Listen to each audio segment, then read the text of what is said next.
So hello sa mga ka-J-Vlog, ayan, welcome ulit sa panibagong video. And for today's video, unbox natin itong napakamura na Oppo A60. So tara, start natin.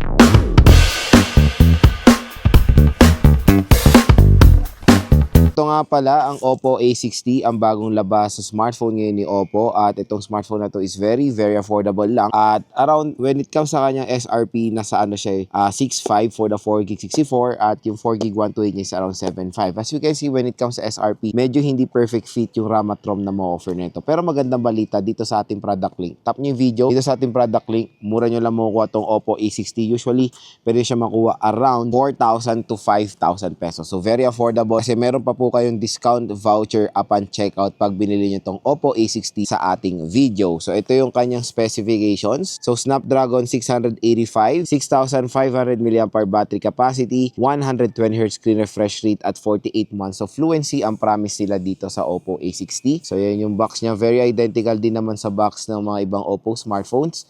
And dito si Crystal Violet ang ating i-unbox. So open na natin siya. So ito yung mga manuals, mamaya na to. Tignan muna natin yung content ng box. We have here a charging brick na sad to say it's a 15 watt fast charging brick lang siya.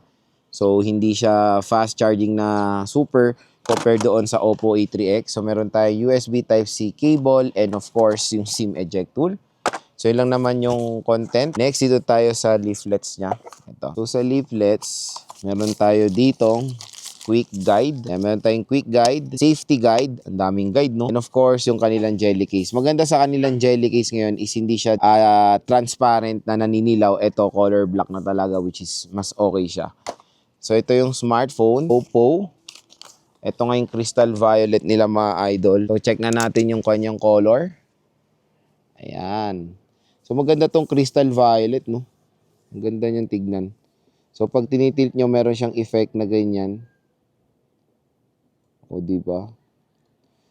Dual camera setup, one-time flash, matte finish back cover, and for 6,500 mAh battery capacity, mga idol, is magaan din naman kahit papaano itong si Oppo A60.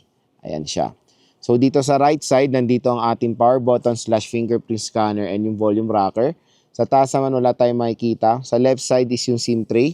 Sa baba naman ng smartphone is a 3.5mm headphone jack, microphone, Type-C port at yung speaker grills niya. And sa bibili ng smartphone na to, meron na siyang pre-installed na screen protector out of the... So open na natin si Oppo A60. Ayan, Oppo powered by Android. So lagay rin natin yung kanyang jelly case. Ayan, ang ganda ni Maring jelly case, oh. So lagay nyo muna si Maring jelly case as a temporary case sa inyong smartphone.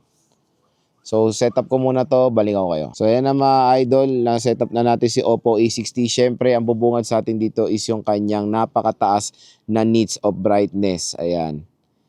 At meron siyang punch hole display, HD plus 720p resolution.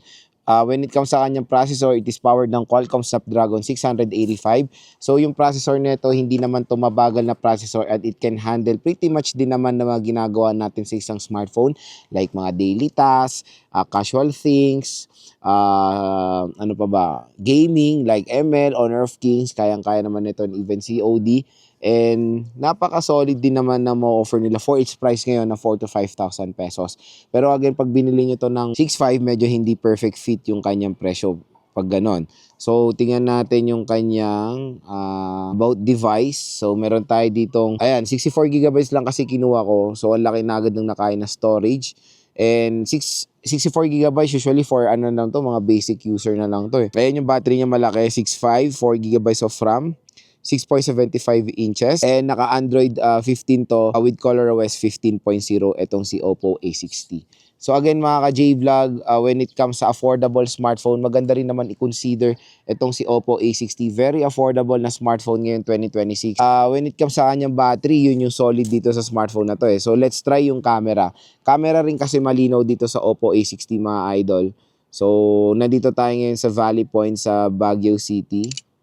Ayan, tignan natin yung camera niya. 13 megapixel. O, di ba? Ang linaw po, mga idol. Oh, ang linaw.